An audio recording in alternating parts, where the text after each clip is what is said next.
Olá pessoal, este é mais um ShoujoCast e vai ser um programa tema livre, né, já que eu estou conseguindo gravar no domingo, tipo o segundo daquela série Café e Conversa que eu fiz em janeiro. E vou falar de uma série de coisas, né, que estão aqui meio soltas na minha cabeça.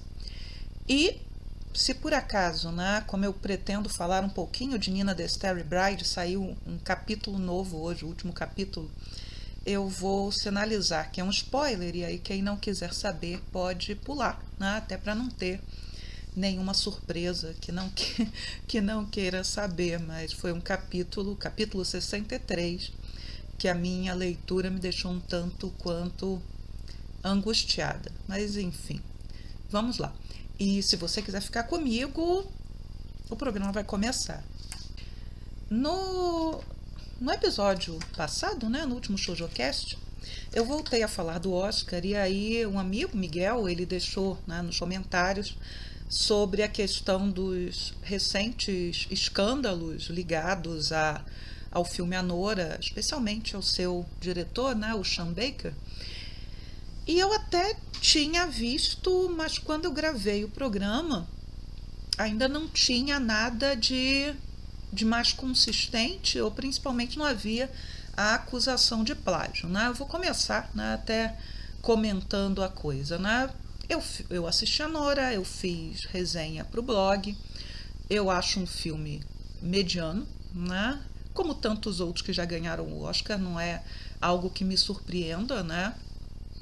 Mas achei um filme que não traz nada de novo em termos de discussão sobre a questão das prostitutas, não coloca, né, a protagonista como alguém, né, que parece feliz, né, e parece ter feito uma escolha profissional, mas como uma pessoa extremamente infeliz, né, dentro de um mundo de exploração, e que o olhar do diretor ele é um olhar, né, que expõe de forma, né, até abusiva o corpo das mulheres. Aí depois, né, acho que antes ou depois, mas eu também não comentei, eu assisti um vídeo, né, que vai focar na cena pastelão da briga na sala, né, em que a Nora, que é a protagonista, ela vai cair nas mãos dos três capangas, né, dos pais do menino, né, com que ela se casou, do Vânia.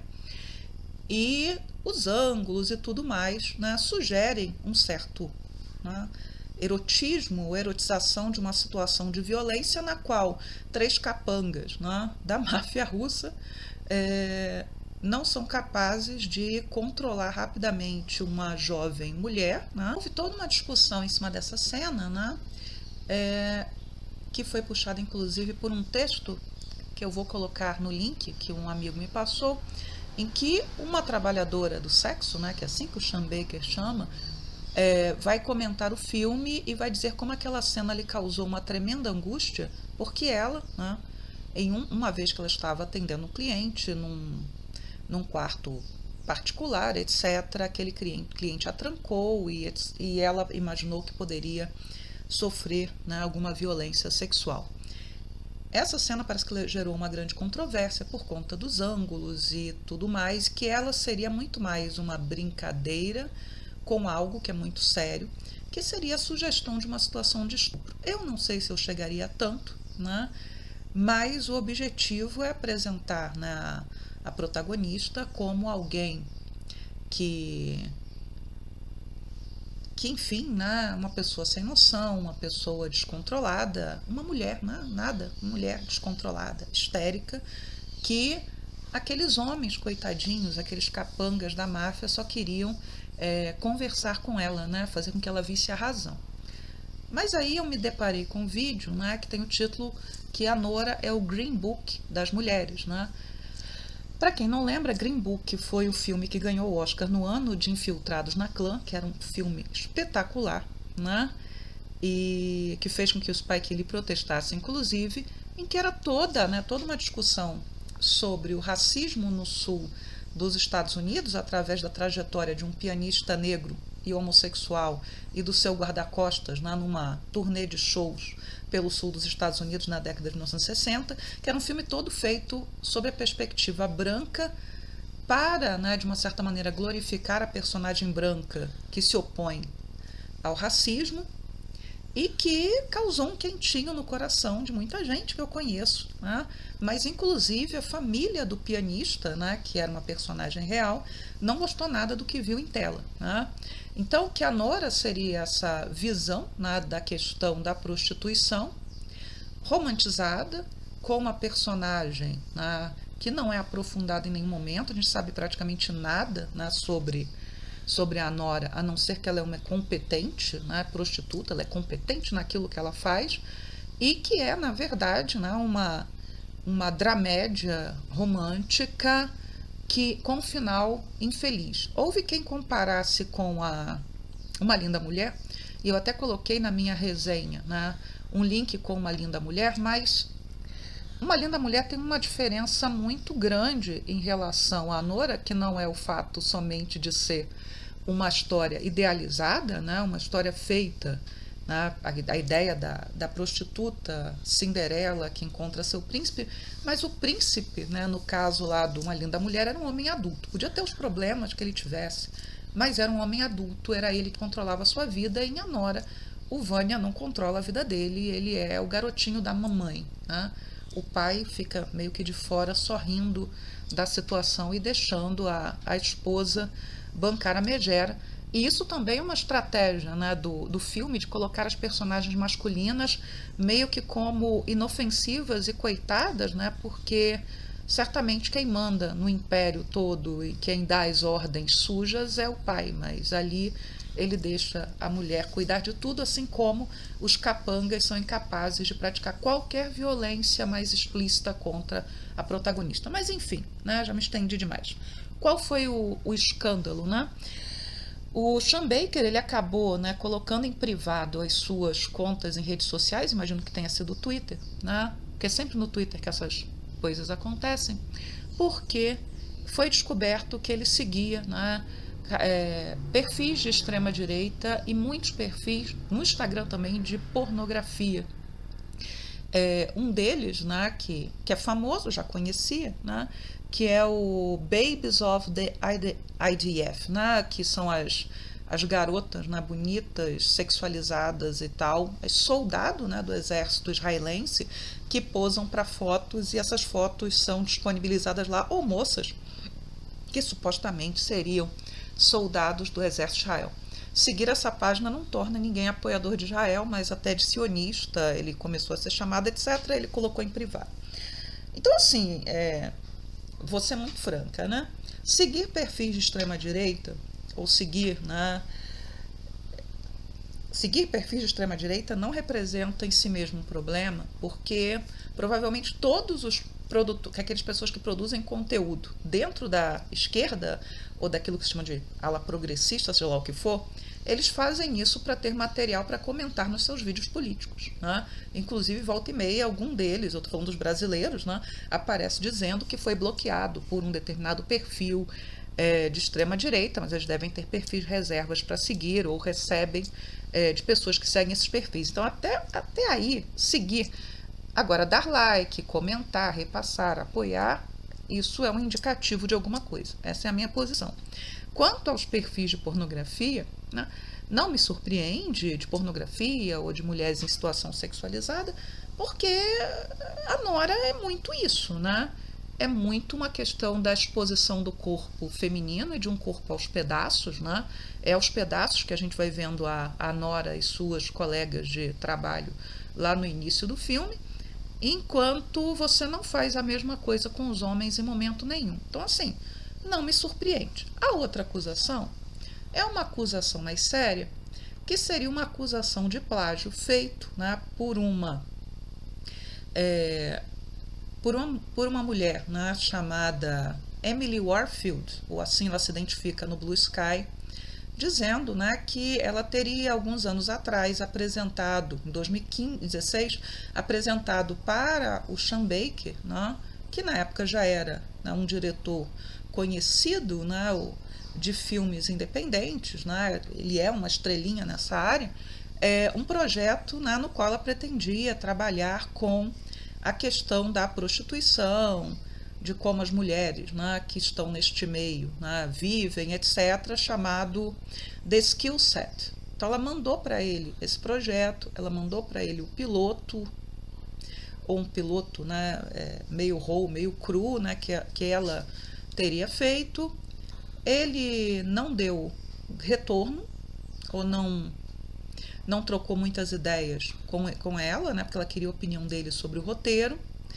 E ela não teve como dar sequência ao projeto por questão de falta de recursos. E aí ela reconheceu muitas semelhanças entre o The Skill Set e a Nora. O que eu acho sobre isso? Né? O Baker, até onde eu sei, não respondeu. E olha que ele ganhou. A Nora ganhou, né, melhor roteiro, a Nora ganhou melhor montagem, além de melhor filme, né? Ele não respondeu, mas eu vou dizer o seguinte: é muito difícil você conseguir provar essas coisas, a não ser que você tenha, né, algo muito evidente, como acho que todo mundo está nos Estados Unidos, se torna menos difícil processar ou levar adiante a coisa. Mas, enfim, é muito complicado você conseguir provar plágio em relação ao roteiro ou alguma coisa nesse sentido, porque, vamos combinar, como eu falei, a história do filme A Nora é uma história muito clichê. É a história da Cinderela prostituta, só que com um final infeliz. Ou com um final aberto. Eu considero muito mais um final aberto ali do que um final necessariamente infeliz para a personagem. Então, qualquer bom advogado, e os estúdios têm gente especializada nisso, e a primeira vez que eu li sobre essa questão foi no livro do Albert Manguel, né, que é um escritor argentino que eu gosto muito, né, ele tem um livro, Uma História da Leitura, é o terceiro livro dele. Eu vou botar a capa aqui, porque eu achei que ele estava ali do ladinho dos outros que eu tenho dele, e não estava, então eu não tive como procurar, eu nem procurei porque eu achei que ele estava no lugar junto com os coleguinhas, mas não estava não, está em outro lugar. Então, assim, ele vai num dos capítulos, que é um livro que é feito de capítulos curtos, de temas variados, ele vai dizer o seguinte, né, que existem equipes, né, dos estúdios de Hollywood que são especializadas em provar que plágio não é plágio, seja, né, remontando a histórias mais antigas ainda, seja dizendo que tal coisa vai ter lá suas raízes nos mitos gregos, nos mitos romanos, nos mitos hindus, nos mitos seja lá o que for, e que no final das contas a pessoa que está acusando de plágio teria buscado a ideia antes. Então, a história de uma moça jovem, prostituta, que se apaixona, não é o caso, né? Mas que é pedida em casamento por um rapaz rico e depois isso dá em nada, não é uma história nova. Não há nada, absolutamente nada de inovador nisso daí. O pessimismo do final do filme pode ser o inovador, mas saiu disso, não há nada de inovador nessa questão. Eu poderia até jogar lá na Dama das Camélias, por exemplo, se eu quisesse, dizer, rapaz jovem, rico, se apaixona por uma prostituta, blá, blá, blá. É claro que os percursos do A Dama das Camélias são diferentes, mas a essência, o miolo da história está ali. Então é muito complicado conseguir provar o plágio, embora eu não esteja dizendo com isso que ele não pode ter existido. O que eu estou dizendo, no final das contas, é que A Nora é um filme medíocre, é um filme esquecível, é um filme que não vai marcar. E com isso, quem já assistiu meus outros programas, não é a Valéria rancorosa porque Ainda Estou Aqui não ganhou melhor filme, porque Ainda Estou Aqui não ganharia melhor filme, tá? Não é a Valéria também rancorosa porque a Mickey Madison não ganhou melhor atriz, porque eu já falei sobre isso nos programas anteriores, eu vou linkar aí, e por mim isso está dentro da lógica do Oscar, né? Mas porque realmente é complicado. Eu tenho um conhecido que é professor de uma das universidades federais, ele é escritor de ficção científica, e uma vez ele quando apareceu uma acusação de plágio de uma brasileira contra uma série da Netflix, não lembro do caso, mas se eu achar eu coloco uma imagem, um link. Ele falou assim, né, nas nossas redes sociais comuns, né, que aquilo não ia dar em nada, porque seria muito difícil ela, uma brasileira, entrar com uma ação fora, ainda que fosse verdade, entrar com uma ação contra a Netflix ou contra o estúdio que fez a série para Netflix, ou os autores, ela aqui do Brasil, em relação a quem estava fora.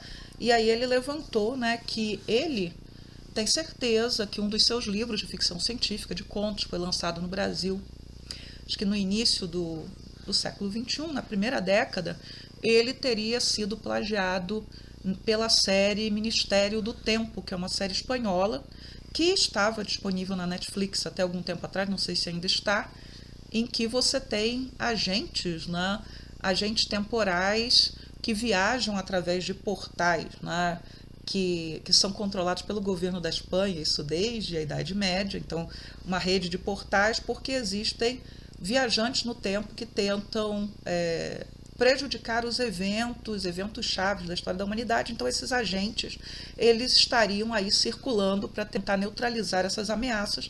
E esses agentes, no caso do Ministério do Tempo, porque o livro do colega eu não li, e não vou citar, porque eu não pedi autorização para dar nomes, né? No caso do Ministério do Tempo, essas pessoas que são os agentes temporais, eles seriam pessoas que foram escolhidas, né, em momentos diversos da história, pessoas que ou não teriam família, ou deveriam morrer naquele momento, ou no caso da única mulher do grupo, né, ela é uma mulher, né, vou botar isso bem entre aspas, né, adiante do seu tempo, lá no final do século XIX, uma mulher que está se sentindo, né, deslocada ali, que é diminuída pelos seus colegas, foi a primeira espanhola a conseguir entrar na faculdade de medicina, e aí ela decide, ela escolhe, ela tem o direito de escolher se ela vai ou não. Os outros agentes não têm direito de escolher, eles são pegos no laço mesmo e meio que levados para essa missão, né? O protagonista, inclusive, é porque ele viu os agentes, então eles avisam, ou você aceita virar um agente, ou você vai acabar dentro de um sanatório para pessoas com transtornos mentais, porque você não vai poder ficar solto por aí. Enfim, né?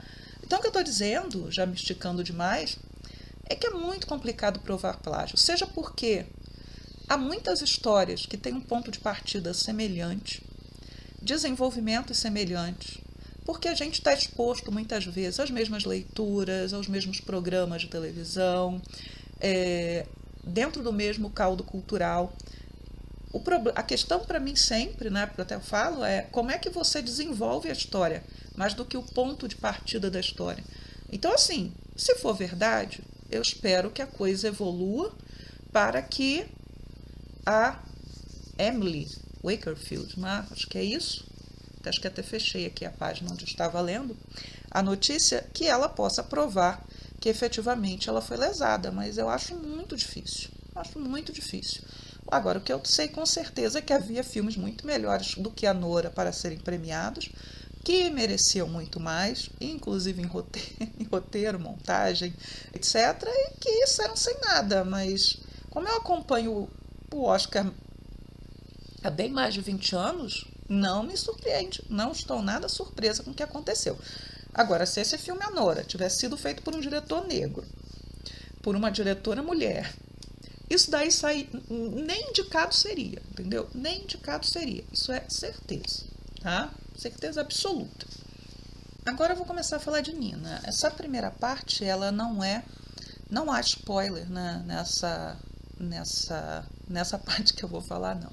Depois eu vou sinalizar, né, quando é spoiler, e vou colocar na minutagem, né? Tem uma pergunta que chegou lá para mim no Instagram, das primeiras, né? Não é mesmo uma pergunta, né? Um comentário, né? Eu era time Azuri, mas eu virei time 7, e volta e meia aparece alguma coisa de Nina lá no grupo do Facebook, em que as pessoas ficam lá debatendo se a Nina vai ficar com 7 ou se a Nina vai ficar com a Azuri, e eu queria comentar isso, né? Enfim, Como eu já falei nos programas, tem a playlist de Nina, vai aparecer em algum lugar. A autora, ela constrói a história para que a gente primeiro se apaixone pelo Azuri e depois acabe de uma certa maneira se apaixonando pelo Sete. Só que a Nina, ela passa muito mais tempo com o Sete do que com o Azuri dentro da história, né? E se você não está entendendo de nada do que eu estou falando da série, por favor, vá lá no meu primeiro programa de Nina the Starry Bride, que eu apresento em linhas gerais a série. Só que a questão é a seguinte, né? Essa é a minha opinião a respeito. Nina não é sobre com quem a protagonista vai ficar. Nina é sobre como a protagonista descobre, né, os seus poderes, aprende a controlá-los e, efetivamente, no final da história, ela deve salvar, né, tanto o país de Fortuna, de onde ela é, ou pelo menos onde ela cresceu, e Galgada, né, que é o país para onde ela foi enviada, fingindo ser a princesa Alicia, a princesa sacerdotisa, para se casar com o Sete. Nina, acho que é sobre isso. Né? Tanto que o mangá, depois, muito mais avançado, depois que o anime cortou, e eu ainda torço por uma segunda temporada, a Nina ela vai partir numa jornada junto com a Hikami, que era sua guarda-costas, né? Dama de companhia guarda-costas, para buscar respostas a respeito do seu poder. Então, vários capítulos, né, nós nem vemos Azuri, nem vemos o Sete. Eles vão desaparecer, nós vamos ver a Nina, porque ela é a protagonista. As pessoas têm uma mania, né, de acreditar, né, que todo shoujo, eu sei, e eu já falei também, que Nina não tem nada que o desqualificasse a estar em qualquer das revistas shoujo, né, poderia estar na Margareto, na Betsuma, na Hana to Yume, enfim, não precisava estar numa revista Josei. Nina, né, no final das contas, uma história não precisa ser uma história de amor. E eu não sou contra a presença do romance nas histórias. Eu não sou a favor, né, da criação de protagonistas femininas que, para serem fortes, elas não podem ter parceiros, elas não podem se apaixonar. Mas falando que não deve ou não precisa ser somente isso que move uma protagonista. Acho que isso é muito importante, né? Isso é muito importante. Então, assim, quer ver uma coisa? Eu já pensei em gravar sobre isso, nunca gravei. Os últimos filmes da Disney, isso vale inclusive para os live actions, basta pegar Mulan, eles têm investido na ideia, né, de que a protagonista feminina, para ser forte e para passar bons modelos para as meninas que estão crescendo, ela não pode ter um interesse amoroso. Ela tem que estar sozinha. Isso tornou, né, isso bagunçou esse filme Wish, que foi um fiasco, porque é um filme esquecível, eu vi no cinema, né, foi feito para comemorar os 100 anos da Disney, e foi um filme em que você tem uma música dueto, e eu não lembro, veja, quando eu vejo um musical e eu gosto do musical, eu saio cantarolando as músicas, eu não tinha nenhuma identificação com Wicked, e eu saí lembrando das músicas do filme Wicked. Eu lembro de boa parte das músicas que tocaram ali. Né? De Wish eu não lembro de nada. Mas depois, né, que eu fui procurar, eu vi, né, o pessoal que faz vídeos sobre Disney, que é especializado nisso, comentando, né, que saiu o livro The Art of Wish, né, e ali estava descrito que a estrelinha deveria ser um menino estrela, né, que ele se apaixonaria pela protagonista e que a música que a protagonista canta com o vilão na sala lá dos desejos era um dueto com o garoto estrela, que no final provavelmente não ficaria com ela, mas não importa, né? Ele simplesmente foi transformado num bichinho fofinho, num peto ali dentro, né? E aí, né, tem até os fragmentos dessas cenas que não foram aproveitadas, né, desses esquetes ainda rascunhos. Tem no YouTube, né, eu posso achar, botar o link. E aí você vê como aquilo faria muito mais sentido e talvez desse muito mais alma àquele desenho do que é. Então, assim, eu não sou contra o romance. Eu não acho que o romance enfraquece a posição da protagonista, a não ser em uma situação, né, que é exatamente a que aparece num livro que eu tenho de muito tempo, que é um livro chamado assim, Wonder Women, Feminismos and Superheroes, né? Mulheres Maravilha, Feminismos e Super-Heróis, da Linda Robinson. Né? Então ela tem esse livro focado principalmente na Mulher Maravilha, em que ela vai dizer que ela criança, lendo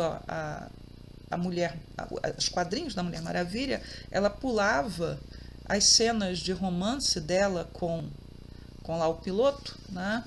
Porque ela tinha medo, né, de que a Mulher Maravilha casasse, se tornasse uma dona de casa e deixasse ser a super-heroína que ela gostava tanto. Então, a não ser nesses casos em que a mocinha, né, tenha que escolher entre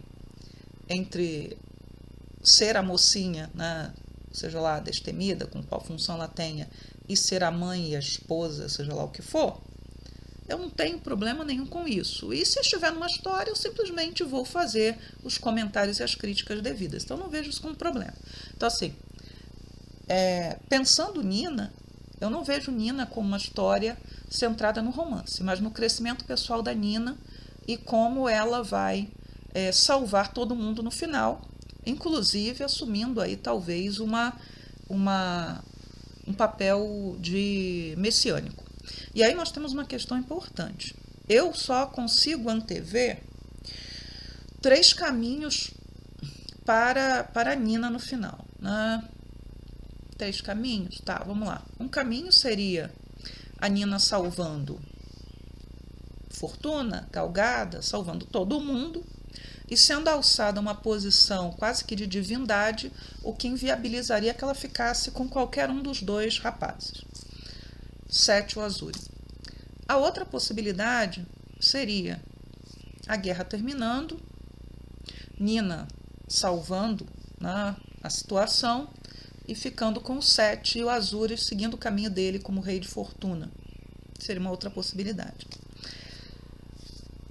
A terceira possibilidade também poderia ser Nina ficando com Sete e o Azuri se sacrificando para salvar todo mundo, ou se sacrificando para que Nina pudesse chegar ao ápice do seu poder e resolver os problemas. E por tudo que eu estou lendo até agora, acho que nem vou precisar sinalizar spoiler, já que eu já falei, eu acho que esse é o caminho do sacrifício do Azuri é o que está evidente para mim, né? Quando eu leio os spoilers das pessoas falando que o Azuri está louco pelo poder, que ele mandou matar a Nina, ele não mandou matar a Nina, né?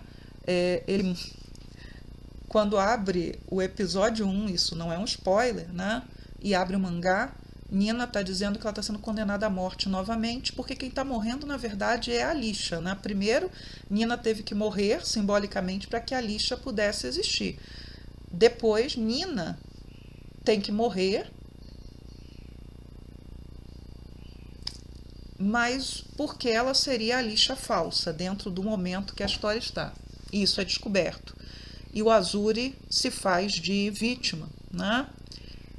Agora, ele ali deveria tê-la condenado à morte. Ele não a condena à morte, ele a condena ao exílio.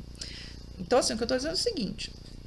Para mim, tudo que o Azuri mentiu, vocês vão ver que ele não é um santo perfeito. Azuri mentiu, Azuri não contou tudo que ele deveria contar para a Nina. Nina não sabe de muita coisa. E algo importante, né? O Azuri, ele é mostrado sempre estudando, né? Ele tem muitos livros, ele estuda. Então, é esse conhecimento que talvez o ajude a resolver o problema, a cumprir sua missão dentro da história, porque ele sabe muito mais do que muita gente e pode fingir que não sabe. Mas, assim, ele não está, né, tentando destruir a Nina. Não é essa a percepção que eu tenho da história. Para mim, ele está tentando se sacrificar e ele é uma personagem trágica. Desde o início, ele é uma personagem trágica, né? Pelo menos que me parece trágica. E já o Sete, né? Eu acho que o pessoal que tem muita falta de paciência com o Sete é aquele pessoal que efetivamente acredita que você ou é bonzinho ou é malzinho Mas também, né, eu não dou desconto, eu falava isso nos meus programas, que a autora, ela pegou muito pesado ao apresentar o Seth. Ela poderia ter apresentado o Seth como somente um homem cruel, um guerreiro cruel, alguém que não tivesse coração, mas há aquela cena dele na cama com as 3 princesas, etc e tal, e mesmo, eu não estou falando que as cenas seguintes em que ele aterroriza a Nina, aquilo precisasse ser tirado. Inclusive aterroriza ameaçando violentá-la, né? Aquilo ali tá dentro do possível para a construção da personagem. Mas eu acho que a abertura, a apresentação dele foi muito violenta. Mas para aqueles que não, que são time Azuri, né? Por conta do início do que aconteceu, de como o set foi apresentado, eu penso o seguinte, né? Se você acompanha a história, a gente está vendo uma história de alguém que tinha traumas enormes de infância, isso tá no anime, se você assistiu o anime, não precisa nem seguir, não é coisa que não esteja lá, que é terrivelmente traumatizado, que sofre muito e que nunca recebeu amor, nunca recebeu afeto, nunca recebeu carinho, e que vai ficar profundamente confuso com a Nina, porque a ideia do amor, né, é uma ideia desestabilizadora. Onde o anime cortou, o Seth está acordando, né, e ele vai sair atrás da Nina, né? Ao sair atrás da Nina, ele está extremamente perturbado porque o amor é uma fraqueza, né? E ele quer arrancar esse sentimento de dentro dele. Se você acompanha o Atashi no Shawasena Kekon, né, eu falei mais de uma vez, né, que nos livros o Kyoka está profundamente angustiado porque ele descobriu que ama a Mio. E ao amar, né, ele vai ter uma fraqueza que ele não tinha antes, né? Essa fraqueza não existia, essa fraqueza vai passar a existir, né? Você vai se preocupar com uma pessoa em especial, você vai ter, né? Você vai querer estar perto dessa pessoa, e o Seth, da mesma maneira, embora o Kyoka e o Seth sejam personagens diferentes, na medida que o Kyoka é um homem adulto responsável, não tem nenhum traço de sociopata, e o Seth tem todo aquele contexto, mas a situação é a mesma, né? O Seth ali, no momento em que a série cortou, ele vai ficar enlouquecido, né, atrás da Nina, mas não para aquilo que muita gente espera que ele esteja, né, para trazê-la de volta, né? Não é bem para isso que ele está. Mas ele vai passar vai ter seu arco de redenção. E no momento da série que a gente está, o Seth é outra personagem.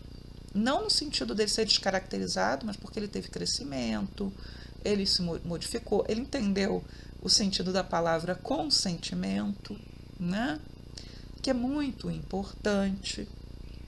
E, enfim, né? Isso acontece, né? E isso faz parte da dinâmica das histórias, ou de muitas histórias. Eu acho que as pessoas, elas querem personagens hoje, né? Talvez os mais jovens, muito limpinhas, muito certinhas, sem contradições.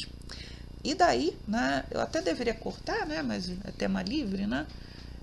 E daí, por exemplo, quando eu acompanho lá as discussões sobre a Garota do Momento, né, a novela das 6, em que as pessoas, elas não querem, né, conflito, elas querem resoluções rápidas, né?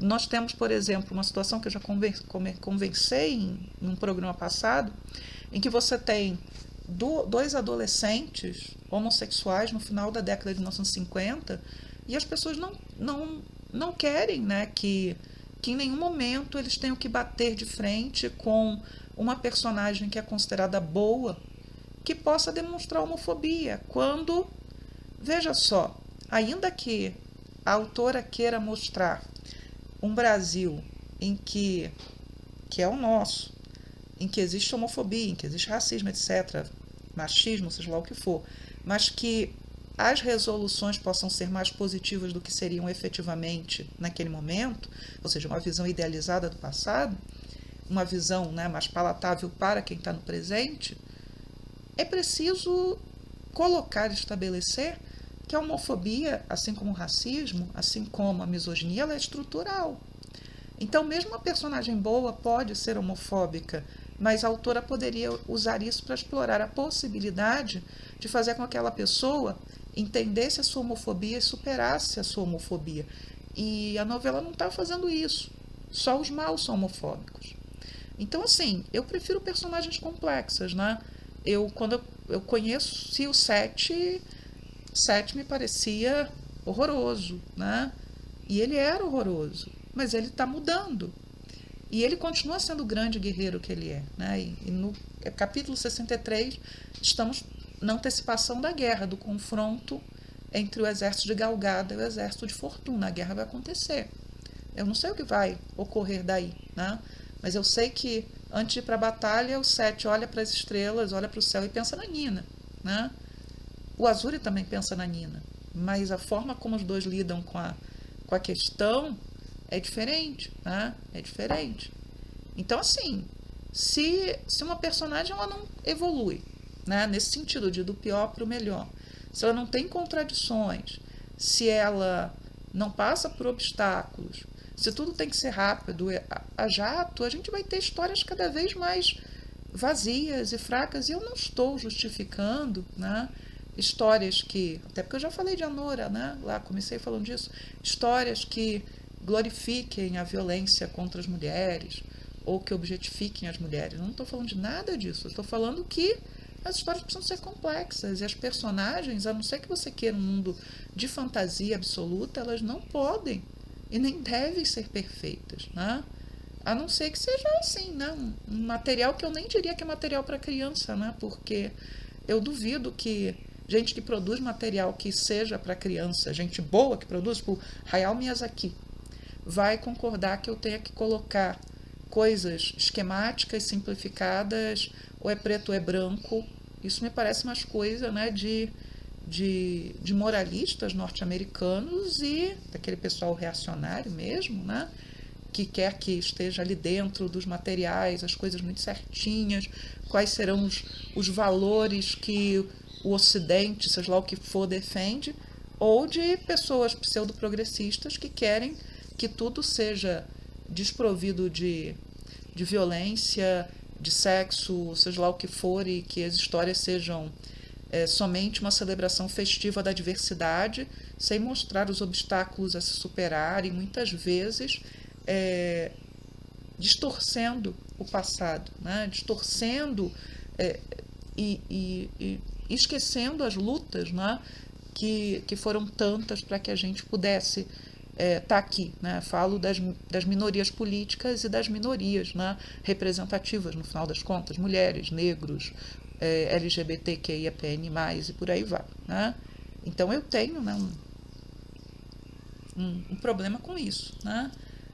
Agora, se vocês me perguntarem com quem eu torço para Nina ficar, voltando lá para o início, eu não torço nada, né? O que eu estou acompanhando a história, eu estou vendo que se ela ficar com alguém dentro daquilo que eu estou vendo nesse momento é o 7, mas eu acho que talvez eu nem com o 7 fique, porque isso não é a questão da história, isso não é o ponto da história, tá? Não é mesmo. Ontem apareceu no Twitter, né, uma lista, que era uma brincadeira, né, mas eu achei a princípio que não era, né, que um perfil, acho que norte-americano, tinha postado, né, dos shoujos que seriam obrigatórios, né, de leitura obrigatória para todo mundo, né? Vai aparecer a imagem aí em algum momento, deve estar já no ar. E aí, né, havia uma amostragem principalmente de mangás dos anos 1990 a 2000, e alguns deles eu considero muito ruins, né? Ou muito complicados. E não havia nenhum clássico, salvo Hanayori Dango, que estava ali, né? E se ali estava, é porque a autora, ou quem montou, o autor dessa montagem, já que era uma brincadeira, considera Hanayori Dango muito ruim. E um dos mais modernos era exatamente um mangá shoujo que eu acho interessante. Eu cheguei a fazer uma resenha dele lá no blog. O nome do mangá, né, é Nihyaku Meteru Saki no Netsu. Ele tem como protagonista uma moça, né, chamada Nika, que mora num apartamento no segundo andar, é uma herança dos pais dela, ela é órfã, né? E ela é uma exímia costureira de kimonos, né? Então ela é chamado de wasai, né? Essa técnica de costura, né? Ela faz roupas tradicionais japonesas. Ela tem, né? Ela praticamente não sai de casa, ela é meio que reclusa e ela tem um amigo de adolescência, né? Que é o Mashimo, que foi, né, seu ex-namorado, que é quem conseguiu emprego para que ela produza esses kimonos que são bem caros, né? E esse rapaz, ele planejou sua vida inteira para um dia, né, se casar com ela, né? Eles não são mais namorados, houve uma situação constrangedora lá no passado, mas ele planejou sua vida para quando chegasse a tal idade ele ia pedir ela em casamento. Como ela era alguém sem grandes perspectivas, né, de encontrar outra pessoa, porque ela não saía de casa, etc., ela iria, claro, aceitar de bom grado, já que ele era um homem bem sucedido, etc. Só que aí ela conhece um sujeito, né, chamado Hirara, que mora no 200 metros acima, né, do apartamento dela, que mora na cobertura, e é um sujeito mais velho, mas que não parece ter a idade que tem, e que faz jingles, né, para programas de TV, para campanhas publicitárias, etc. Eu acho esse mangá muito interessante, né? Tem, pelo menos até onde eu li, eu não o consideraria uma série para estar junto, né, com outras que estavam lá, né? Mas o fato é que era uma piada, né, em que você vai ter Miki Aihara, você vai ter Shinjo Mayu, vamos ter, né, o Blackbird, né, que eu sei, que eu li o mangá inteiro, resenhei o mangá inteiro, menos os 2 últimos volumes, porque a minha filha nasceu e acabei, nunca terminei de resenhar, mas Blackbird, né, eu dizia que era um mangá, né, para você ler com metade do cérebro e sem grandes preocupações a respeito, porque nem todo shoujo precisa ser revolucionário, precisa levantar grandes bandeiras. O problema, né, é que nessa lista que eu vejo como problema, tínhamos Pit Girl, que é um bom mangá, né, principalmente um bom representativo daquela história da cultura das Gyaru, da questão do bullying e tudo mais, né? Você pode não gostar de Pit Girl, mas Pit Girl é um bom mangá. E havia Hanayori Dango, né? Hanayori Dango é um clássico, mas cai naquilo que eu já falei, né? Hoje é não somente um clássico, né? O shoujo, o mangá mais vendido de todos os tempos, com sei lá quantas adaptações live action em vários países, inclusive aquelas que não são creditadas, que o pessoal quer esquecer que aconteceram, como a que foi feita nos Estados Unidos. Enfim, Hanayori Dango é um sucesso. E Hanayori Dango, né, não tem, né, o Domyojo, que é o protagonista, junto com a Makino, ele não é uma pessoa perfeita. Ele não é o seu protagonista limpinho. Ele é um sujeito que ele é mimado, que ele é abusivo e ele vai ter que, de uma certa maneira, ser colocado na linha, né? E ele vai passando por certas transformações, mas ele nunca vai passar por uma transformação completa e vai se tornar um sujeito bonzinho e domesticado. Não vai, né? Isso é uma característica do mangá. Mas é um mangá novelão, né, que tem idas e vindas e tramas rocambolescas. Eu adoro o Hanayori Dango, embora eu defenda que ele devesse terminar com 10 volumes a menos. Mas é uma história muito boa, né? E aí, né, alguém entrou na conversa lá no Twitter, né, até a própria pessoa que postou veio dizer que foi uma brincadeira aquilo e tal, para dizer que os shoujos antigos, leia-se, os shoujos antigos dos anos 1990 a 2000, eu imagino, ficavam glorificando essas relações tóxicas e que até bater na cara da Makino o Domyojo batia. O ponto de partida do Hanayori Dango é uma situação de bullying, né? Em que você tem uma escola de elite para super ricos, em que a protagonista é obrigada a estudar lá pela mãe, né? A mãe a obriga a estudar lá, e a gente nunca vai saber como aquela família consegue pagar, né, a escola da Makino, embora a Makino até trabalhe em tempo parcial, né? Em que a mãe ela estuda nessa escola de elite, ela está ali, né? E ela quer ser invisível, ela quer terminar o ensino médio logo, ela queria estar numa escola pública comum com as amigas dela, né? Mas a mãe a mandou para lá para que ela possa conseguir um bom casamento. Essa é a ideia, né, de Hannah Oridango. Mas a Makino, ela vai ficar invisível até o momento que ela vai bater de frente, né, com um grupo que era chamado, né, de Quatro Flores, né, os F4, né, que são os sujeitos que dominam a escola, eles não usam uniforme, o líder deles é o Dom Mioji, e quem eles escolhem como vítima vai sofrer bullying até sair da escola. Então ela acaba enfrentando os F4 para defender um garoto que estava sofrendo bullying e ela passa a ser alvo de bullying. Só que se num primeiro momento, e é só num primeiríssimo momento, ela chega a ficar com medo, ela logo se joga, né, contra eles, ela vai dizer, né, ela vai enfrentar o Domiojo, ela vai inclusive, né, bater nele, mas é aquele bater que é o bater de séries de humor japonesas, que você vê em Nodame Cantabile, esse tipo de bater que não é bater, né? Você vê também, né, em Lovely Complex, ou seria a mesma coisa, né, de, sei lá, você pega uma pedra enorme e joga na cabeça de alguém, isso não seria feito, né, isso é um exagero. Mas ela enfrenta, né, o Domioji, e ela diz que se eles são flores, ela não é uma flor, ela é uma erva daninha e ela vai ser muito difícil de arrancar, e agora ela vai ficar na escola. E a partir desse enfrentamento, o Domioji, que nunca, né, tinha recebido nenhuma recusa ou nenhuma resistência, ele acaba caindo de amores por ela, né? Só que Hannah Oridango dialoga o tempo inteiro, né, com uma outra, né, com referências que vêm lá da literatura inglesa, que é Orgulho e Preconceito. A relação do Dom Mioji com a Makino é Darcy e Elizabeth. É claro, né, que com exageros, com briga em escola, etc. Mas é orgulho e preconceito que a gente está vendo ali dentro, se desenvolvendo. A própria mãe da Makino é a senhora Bennet, que faria de tudo para casar a filha, né, que ela tem uma filha e um filho, com um homem rico. Né? E tem, inclusive, bem mais à frente no mangá, um momento em que a mãe do Domioji, quando ela aparece, e ela é a Lady Catherine de Bourgh, né? Ela é como se fosse a tia do Darcy, ela é horrível, né? Ela tem a vida daquele rapaz toda programada, né? O Domioji seria como o Vanya lá de Anora, né? A ideia é muito essa, né? A mãe dele controla a vida dele, né, milimetricamente.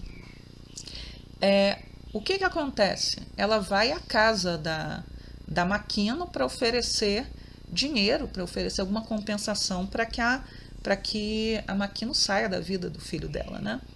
E aí é o único momento em que a mãe da Makino sai da personagem, né, que aceita qualquer coisa e confronta aquela mulher e joga, não lembro se era sal ou açúcar, né, em cima da cabeça dela, mas de qualquer maneira, né, pensem aí, se minha filha pode chegar a casar com um dos maiores herdeiros do Japão, por que eu vou aceitar uma esmola, né, para sair do caminho dele? É claro que a mãe do Domioji tem condições, e vai fazer isso, né, de tornar a vida da família da Makino um inferno. Né? Ela realmente é terrível. Né? O Domioji é só um produto dessa família disfuncional.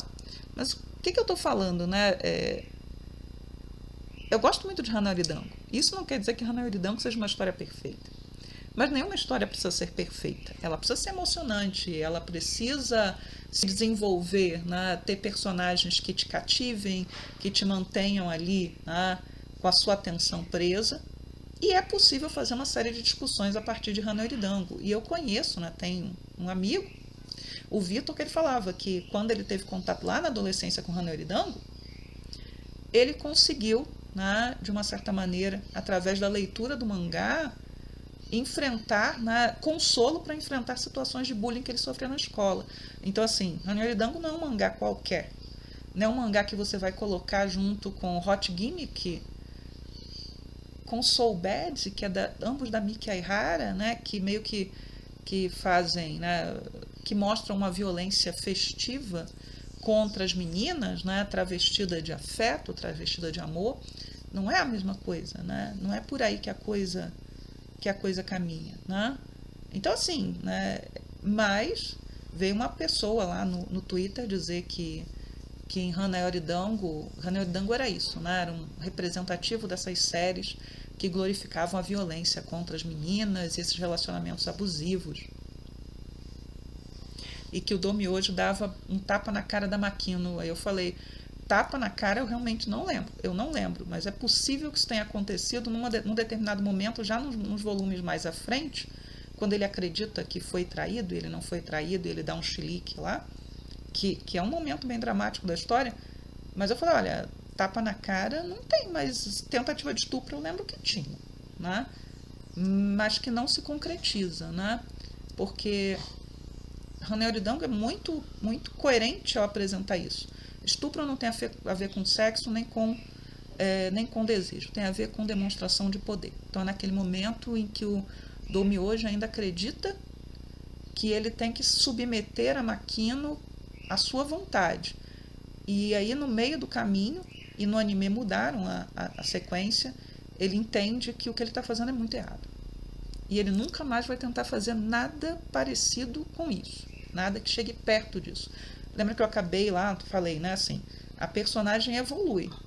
O Domiojo não evolui da mesma forma graciosa que o Sete evolui, né? É uma personagem bem mais difícil, bem mais complicada, um adolescente mimado, mas ele evolui também. Então eu já estou me encaminhando para o final, né? Nem sei com quanto tempo ficou a gravação, porque eu falei uma parte inteira e tinha esquecido de gravar, mas ontem foi o Dia Internacional das Mulheres, né? Que surgiu como um dia para celebrar as mulheres, né? Não para celebrar, né? Porque a ideia do 8 de março nunca foi celebrar, mas como um dia de luta das mulheres trabalhadoras por algumas questões, né?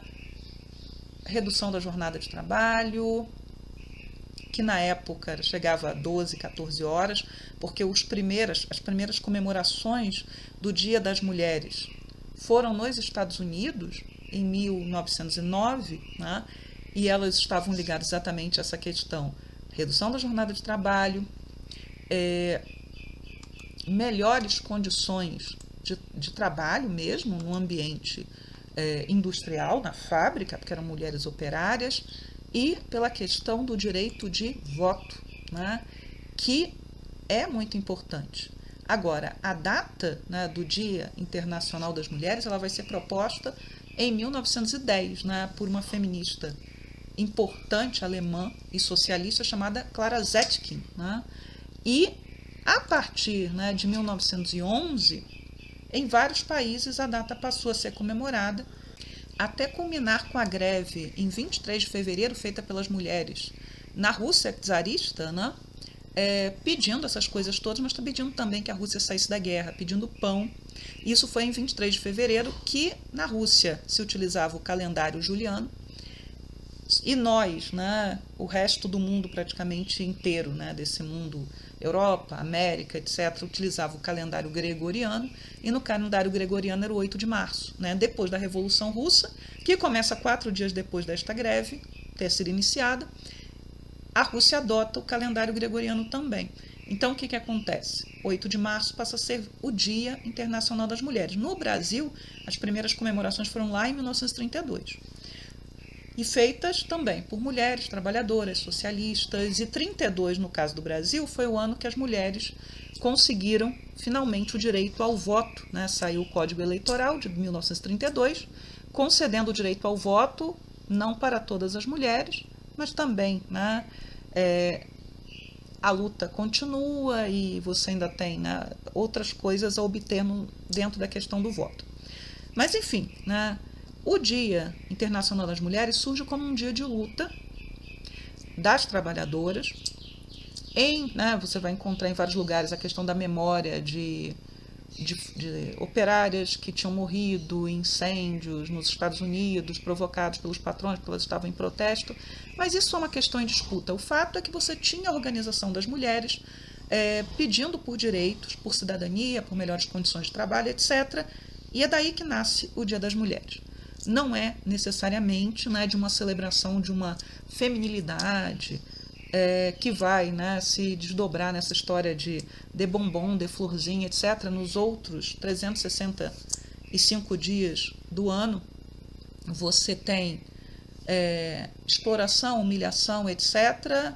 Para muitas mulheres, isso de forma muito severa, violência, e aí no dia 8 de março, de repente, tudo é maravilhoso. Mas ontem, né, eu até fiz um post pro blog, não foi dos meus mais inspirados, longe disso, mas estava, né, muito clara a situação de que foi uma semana muito triste, né? E quando chega o 8 de março, eu não estava muito animada para nada, né? Para pensar alguma coisa mais interessante, não. Por quê? No próprio 8 de março, nós acordamos aqui em Brasília com mais um feminicídio, mulher com o rosto desfigurado pelo companheiro que não aceitava separação. Ao longo da semana, acho que o Brasil inteiro está acompanhando o crime horrível que foi o assassinato da Vitória, uma adolescente de 17 anos em São Paulo. A menina, né, foi submetida a uma série de torturas e nós ainda temos que ouvir na televisão autoridades dizendo foi um crime passional. Não existe crime passional no Código Jurídico Brasileiro, no direito penal brasileiro. Crime passional foi uma forma durante muito tempo, né, de atenuar os crimes cometidos por homens contra mulheres, né? Sejam eles de morte ou não. Se de morte são feminicídios. Se não chegam a ser mortes, são tentativas de feminicídio. Porque aquele homem, ele matou por amar demais.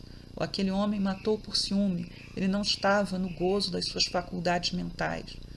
E muitas vezes vão estar mais preocupados em procurar os defeitos nas vítimas do que em punir, né, os criminosos. Né? O que aquela moça fez para merecer isso? Ah, ela largou a escola. Ah, ela andava com gente que tinha um passado complicado. Ah, ela não era uma moça direita. Tá vendo onde isso vai te levar? Só que moças que são direitas também passam pelas mesmas situações. E o que é ser uma moça direita? Né? De novo, a gente pode cair em várias discussões. E tem essas questões todas no Brasil, mas se a gente amplia, né, para o mundo, essa semana uma das notícias mais absurdas, né, que eu vi é que as ordens, né, do governo Trump para que se retirasse qualquer coisa que pudesse se remeter àquilo que eles chamam de DI, né, diversidade, equidade e inclusão, nas páginas e redes sociais das Forças Armadas dos Estados Unidos. Então estão sendo apagadas milhares e milhares e milhares de fotos, inclusive de mulheres que foram pioneiras em determinadas áreas das Forças Armadas dos Estados Unidos. Tá? Aí você pode falar, mas eu não me interesso por isso. Gente, isso é apagamento da história das mulheres. Não é só das mulheres, porque eles parecem, é uma busca burra, né, por palavras, então aquela coisa do procuraram onde está a palavra gay, né, porque os LGBT mais também tem que sair dali. E aí, gay pode ser um sobrenome nos Estados Unidos. Então, todo mundo que tinha sobrenome gay, que estava sendo homenageado por alguma coisa, apaga o post, tira a foto. Inclusive o avião, né, o Enola Gay, que foi usado para jogar a bomba nuclear, né, a primeira em Hiroshima. Né? Aí é até curioso, né? O Enola Gay ele foi batizado com o nome da mãe do piloto. De repente é isso, vamos banir aí, aproveita. Bane o gay, bane as mulheres e apaga até um capítulo da história do mundo e dos Estados Unidos que está ligado ao fim da Segunda Guerra Mundial. Mas assim, dentro de toda essa burrice, nós temos uma perseguição às mulheres, né? E querem esconder as mulheres.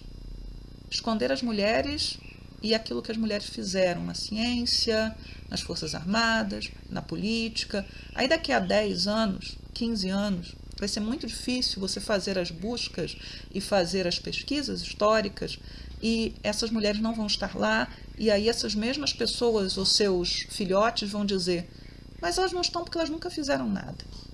Comparem essa caça, né, às mulheres e outras minorias, por exemplo, com o silenciamento que as mulheres estão sofrendo desde que o Talibã voltou ao poder, em que a voz das mulheres não pode ser ouvida em público, em que elas não podem ter empregos, em que elas não podem ir à escola depois da educação básica, em que elas não podem ter uma formação profissional. Apagar e esconder as mulheres. E isso na semana do Dia Internacional das Mulheres. Né? Então, assim, foi uma semana muito ruim, né? Porque os direitos das mulheres estão sob ataque. Quando eu falo, por exemplo, dessa história de recriar o passado, um passado tão idealizado, tão limpinho, tão cordial, que não gera incômodo a ninguém, é um passado também que elimina as lutas, né? Das mulheres, dos negros, dos LGBT+, etc., pelos direitos, pela visibilidade, para serem pessoas, para serem cidadãos, para terem coisas básicas, né? O direito de escolha, o direito de trabalhar, onde trabalhar, o direito de ficar com seu próprio salário, né? O direito de votar, o direito de poder acompanhar o companheiro ou a companheira que está internado, né? Para isso o casamento igualitário é importante. Então, assim, não é um momento bom que a gente vive, mas a gente tem que trabalhar para que ele se torne melhor, né? É um momento muito perigoso. E quem se acha segura, aquela história, não, eu sou mulher, mas eu nunca fui discriminada. Eu fui negro, mas eu sou negro, fui negro. Eu sou negro, mas eu nunca fui discriminado, nunca senti isso. Aguarde, né? Porque depois que os mais fracos forem neutralizados, alguém vai lembrar você desse grupo, né? Que é o grupo que quer se manter no poder, porque do poder nunca foi tirado. Alguém vai lembrar você, né? De que você é mulher, né? As feministas marxistas do século XIX, da década de 1970, né? Elas falam da questão, né? Você vai ter a questão do conceito de classe dos homens, né? Que a classe dos homens ela se une, né? E as mulheres não pertencem à classe dos homens, porque da mesma maneira que um escravo, um escravizado, ele não pertence à mesma classe que o seu senhor, ele é um objeto daquele senhor. Alguém em algum momento vai lembrar que você é mulher. E você vai ser excluída de alguma coisa. E você vai ser, né, penalizada em algum momento. Mas você pode continuar se enganando e não se sentindo irmanada com gente que sofre preconceito, que sofre perseguição, etc. Meio, né, para baixo esse final, mas é isso. Né? 8 de março para mim não é uma data de celebração, muito pelo contrário. É uma data onde eu fico muito mais sensível às desgraças que estão acontecendo no mundo. Detesto, né, receber as mensagens festivas de Feliz Dia das Mulheres, você é uma de florzinha, de sei lá o que, eu acho isso irritante. E ainda vou ter que passar por essa situação no trabalho amanhã, porque amanhã vai ter a comemoração do Dia Internacional das Mulheres. Mas, enfim. Pessoal, obrigada por ter chegado até aqui. Se você gostou do programa, deixe seu like. Se não gostou, deixe o seu dislike. Ajuda também no engajamento. Não fazer nada é que não ajuda, né? Não deixar like ou dislike é que não gera nenhuma impressão para o YouTube. Se você, né, aprecia o material que eu produzo aqui, se inscreva no canal, visite o blog, o Shoujo Café, todos os meus links de rede social, de tudo estão aí embaixo. Desculpem qualquer barulho estranho que possa ter aparecido no fundo, não vou poder regravar de novo. E se você quiser deixar, né, uma mensagem, né, um comentário de engajamento, caso você não tenha nada a comentar, vamos lá, o que pode ser deixado hoje?